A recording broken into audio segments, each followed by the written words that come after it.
My name is Alan Freed, and we're in Alexandria, Virginia. It's June 8th, 2014, and I've been requested by the National Railroad Historical Society for their oral history project. They've asked me to interview my father, who had a long and varied career on the railroad. So we're here together, and Sunday afternoon, and so I'm just going to get started and go talk to my dad a little bit in an informal way about his life and his history on the railroad.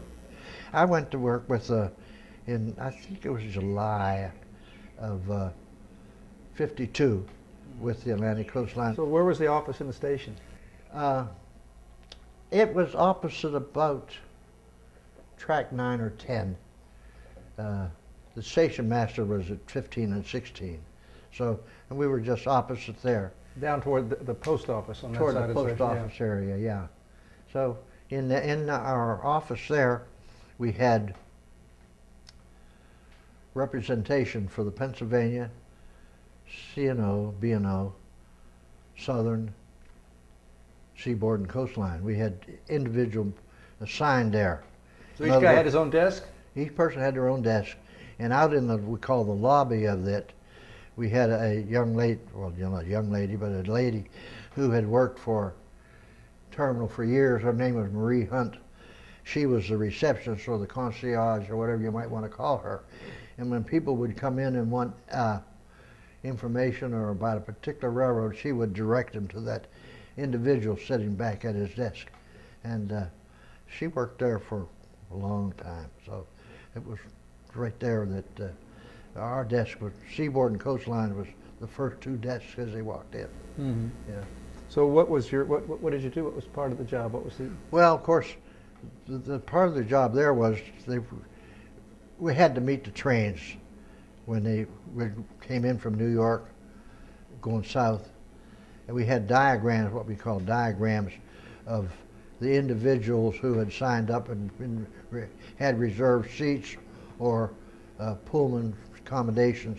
We had those diagrams, and we had to meet the train and give those to the Pullman conductor or to the man in charge of the actual coach part. So we gave them the diagrams. Then in addition, we had to be in the meeting the train.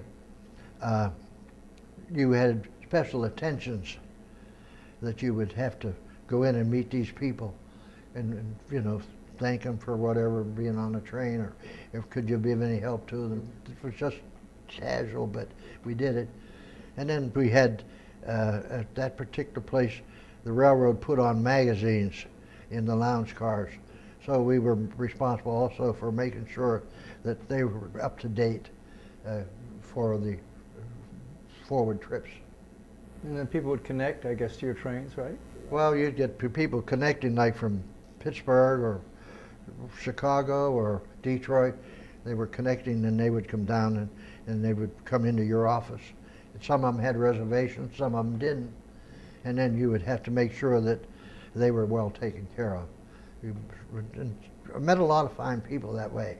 I think that's one of the things that I felt was helpful to me, is I liked people, and I was able to meet and talk with them and make them feel at ease when they came in. I remember there was a vice president from Goodyear Tower, I think it was, came down and he couldn't get a reservation.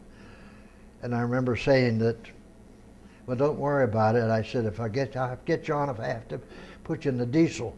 Mm.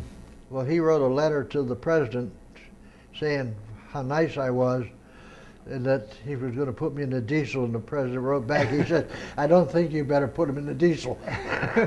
So anyway, it was that was Champ Davis at the time. Yeah. Yeah. He was a nice guy. You liked him, didn't you? I liked Champ. He was very nice. He was an elderly man. He walked with a cane. My first run-in with him was basically on the platform.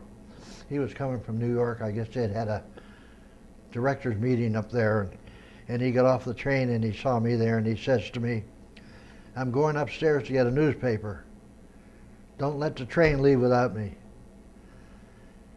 I said, yes, sir. So I went to Robbie, he was assistant station master. I said, Robbie, don't let this train leave until I tell you. And I explained to him why. He said, don't worry about it, Jack. He said, we'll take care of that. Well, there's no problem. But in connection with Champ Davis, my boss at the time told me, he said, Jack, if he asked you a question, if you know the answer, tell him. If you don't know the answer, tell him you don't know, because he knows the answer before he asks you. So I got to be pretty good friends with him, because he would go for his vacations. He would go up to Detroit, to Kellogg, further. He would go in there for rest. I met him when I was in Chicago. Well, I met him while I was in Washington, of course. Mm-hmm. Nice fella. Everybody scared to death of him. But his only thought was that I'm going to make this railroad the best railroad in the country. And he did. He would ride up and down the railroad sitting on his office car, and if he felt a bump on the tracks, he would throw a red flag out. So the next day, somebody was out there trying to fix whatever was problem. No, he was good. He put all the money into the railroad, which the stockholders didn't like too well, I guess. Well, I can understand that too. Thanks a lot, Pop.